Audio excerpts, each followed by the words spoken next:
ቤተ ክርስቲያን ውስጥ ደክሞ የሄደ ሰው ኃይል ይዞ ይመለሳል። ገጥሟችሁ አያውቅም? እንደው ቅድስናውን ይሄ በቅተው የሚያዩትን የአባቶችን እንተውና በጣም ጉልበታችሁ ድቅቅ እያለ እየተጨማደዳችሁ እያፋሸጋችሁ ሄዳችሁ ቅዳሴው ሲያበቃ ጠንክራችሁ አትመለሱ? አይታችሁ ታንተቁ?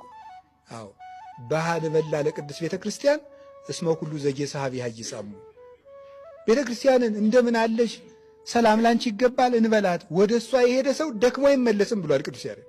አይደክምም ቤተ ክርስቲያን የሄደ ሰው። ሰው ቤተ ክርስቲያንን ተለይቶ አጋንንትንም ራሱን ማሸነፍ አይችልም። የልማድ ኃጢአት አለ አይደል? ቤተ ክርስቲያን አዘውትር እዚያ ውስጥ ካልገባን አይለቅም። እየሄድኩስ መች ለቀቀኝ፣ አሁንም እዚያው ቀጥል። ምንድነው የሚለው? ሀቤከ አንቃይዶነ አዕይንተነ ዘትነብር ውስተ ሰማይ ከመ አዕይንተ አግብርት ውስተ ደግዚሆሙ ወከመ ዓይነ አመት ውስተ ደግዝእታ ከማው አዕይንቲነ ሀበ እግዚአብሔር አምላክነ እስከ አመ ይስሐለነ።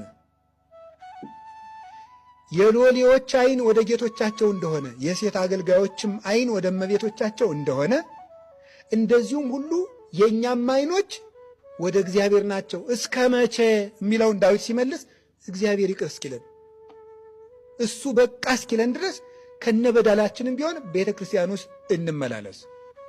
እዚያ ውስጥ ብርሃን አንድ ቀን እናያለን። የእውነቴን ነው የምነግራችሁ።